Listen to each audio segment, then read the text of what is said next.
My phone rang in the dead of night. Dad. I'm at the police station. Her voice was trembling, cracked, barely holding together. My stepdad hit me, but he's saying I attacked him, and they believe him. That single sentence sent every ounce of sleep straight out of my body. When I arrived at the station, the officer on duty went pale. He stuttered, "Sir. I didn't know. We'll get there. But first, let me pause for a second. Drop a comment telling me where you're watching from and how old you are." Alright. Back to it. It was 3:17 a.m., a late October Thursday. The kind of night that bites into your bones, the air cold enough to slice through glass, and the moon hanging low like a silent warning. I was already half awake, the way parents learn to be when their kids no longer live at home. Every creak, every whisper of wind becomes a maybe. Maybe she's calling. Maybe something's wrong. Then that ringtone, Emily's favorite song. Sunflower Skies by Nova Ray, the soft piano cover she used back when she was 15 and believed her entire universe lived in her playlist. My hand found the phone in the dark. Eyes squinting, I saw her name light up the screen, Emmy Bear. "Dad," she whispered, breath shaky, her words trembling like leaves caught in a storm.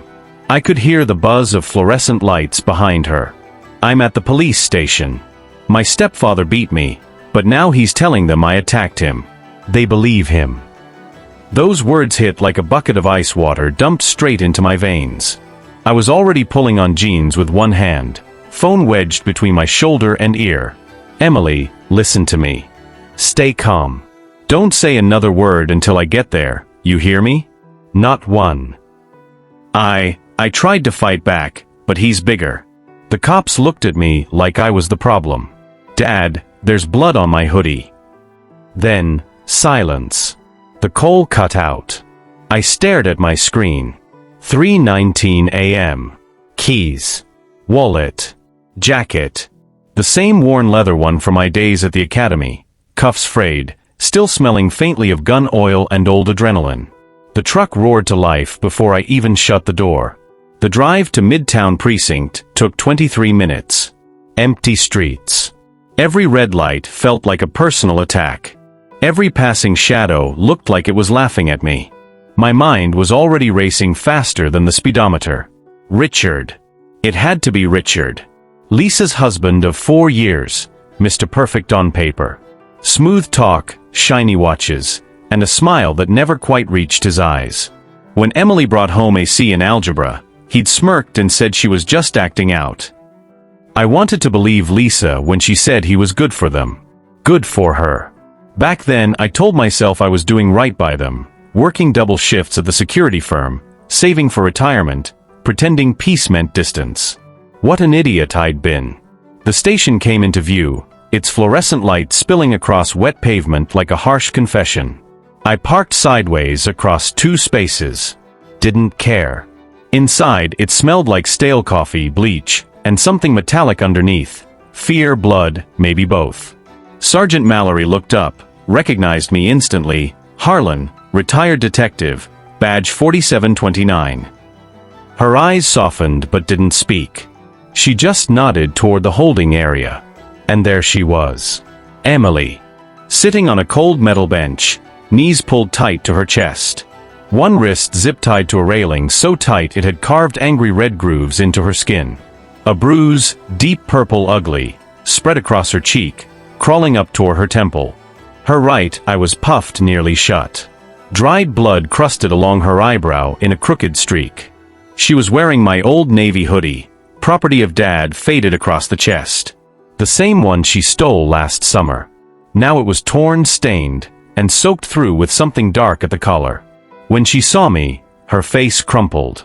She tried to stand, but the plastic cuff yanked her back.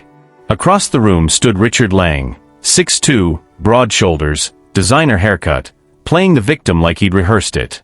His lower lip was split, a trace of blood dried at the corner. A shallow scratch lined his jaw. His coat, charcoal, expensive, hung perfectly over a shirt splattered with red. Whether it was his or hers, I couldn't tell under the bright lights. He leaned against the counter, arms folded, smirk glued in place, The same one he wore at our last family barbecue when he told Emily, "Smile more, pretty girls don't scowl." A young officer approached, badge reading J. Carter. Early 20s. Fresh face. Nervous. The moment he saw me, all color drained from his skin. He fumbled his clipboard like it suddenly weighed 50 pounds. Papers fluttered to the floor.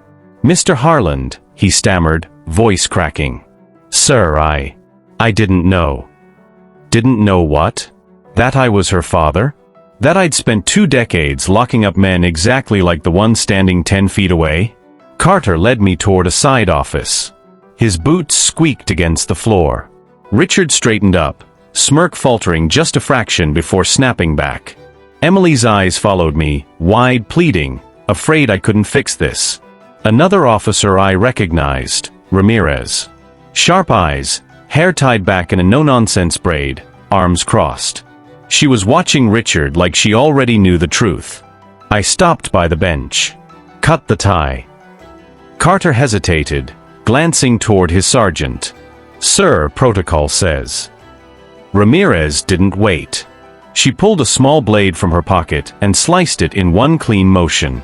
Emily rubbed her wrist, the marks burning red. Then she ran straight into my arms. Her whole body trembled, shoulders, hands, knees, all shaking like she was still inside that apartment. I held her back, scanning every bruise, every mark under the harsh light. Fingerprints around her arms. A cut above her eyebrow, still bleeding. Her split lip glistened. She smelled like fear and copper, and faint vanilla body spray. The same one she'd worn since middle school. Richard's voice cut through the air like oil on glass. "She came at me with a kitchen knife, Harland. I was defending myself. Look at my face. Look at my arms. She scratched me deep enough to scar." Emily's voice cracked, raw, trembling. "He grabbed my hair, Dad. Slammed my head into the counter, 3 times. I never touched a knife. I just wanted to get to the door." Carter's eyes darted between them. Sweat beaded on his forehead. He looked torn, terrified of saying the wrong thing. Then quietly, he motioned me into the hallway. "Sir," he whispered, "your daughter's phone recorded everything. Audio only, but she must have hit record when she called 911. We listened. It doesn't match his story. Not even close." Richard's jaw twitched. That could be faked. AI. Filters. Whatever you kids use these days. Carter ignored him. His eyes flicked to the one-way glass where Ramirez stood, still watching. "There's more," he said. "The 911 call, 11:47 p.m. You can hear her say, 'He's hurting me. Please hurry. He won't stop.' Then there's a crash, a scream, and the line dies." Richard claimed she dialed by accident while attacking him. Said she was hysterical. But the timestamps, they didn't lie. Carter's voice dropped even lower. We ran his background. Lang's got priors, 3 domestic complaints across 2 states. Ohio, Nevada. Juvenile records sealed, but still traceable. One ex dropped charges after he apologized. "Oh, and sir." He hesitated. "Your name popped up too. You're the detective who put his brother away 15 years ago. Tommy Lang. Armed robbery." He swore revenge in court. I froze. The memory hit hard, grainy footage of a gas station robbery. Tommy pistol whipping a clerk over $43 and a pack of cigarettes. I'd spent hours testifying, frame by frame. Tommy got 25 years. And sitting in the courtroom that day, Richard Lang, 17, glaring daggers at me from the gallery. I'd forgotten his face. Until now. The sight hit me like a memory I wasn't ready to face. His eyes, the same tired warmth I once knew, met mine with a quiet recognition, like 2 strangers remembering they used to be family. For a second, the noise around us disappeared. No machines, no nurses, no time. Just the silence between a father and son who hadn't shared words in years. He tried to speak, but the tubes and weakness betrayed him. I wanted to say something, anything, but every word felt too small for the moment. So I just stood there, letting all those unspoken apologies hang heavy in the air. The last time I saw him, I was angry. I swore I'd never look back. But standing there now, seeing how fragile life had made him, all that anger seemed childish. I realized forgiveness isn't about pretending it never hurt. It's about deciding the pain doesn't get to win. The nurse whispered something about visiting hours ending soon, but I didn't move. I wasn't ready. Not after all these years. For once, I didn't care about time or pride. I just wanted to stay, to remember the man behind the mistakes, the father behind the silence.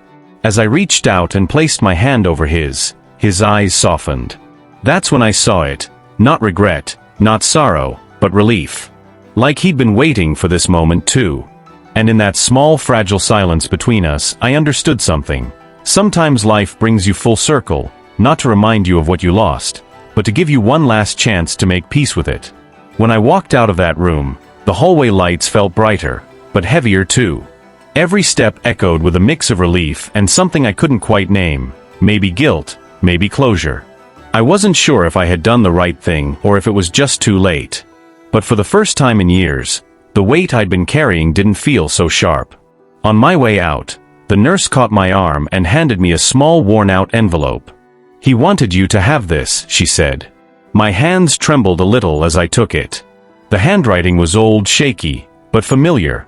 My name scrawled across the front in letters that looked like they were fighting time itself. I sat on a bench near the parking lot, the cold metal pressing through my jacket, and opened it. Inside was a single page, yellowed at the edges, with words that broke something open inside me. He wrote about the nights he couldn't sleep, about the things he wished he'd said, the way he'd failed as a father, and how proud he was of the man I'd become, even from afar. He said he knew he didn't deserve forgiveness, but he hoped I'd live a life lighter than the one he'd carried. I didn't cry right away. I just sat there, staring at that paper, letting the wind tug at the edges. Sometimes forgiveness isn't loud. Sometimes it's quiet, a letter, a handshake, or a look that says, "I remember you" instead of "I blame you." By the time I looked up, the sky had gone from orange to gray. I folded the letter carefully and slipped it into my pocket. I didn't need to say goodbye, I already had. As I started the car, I glanced back once more at the hospital, knowing that some stories don't end neatly. They just fade into understanding. And for the first time in a long time, I didn't feel like running from my past. I felt ready to live with it.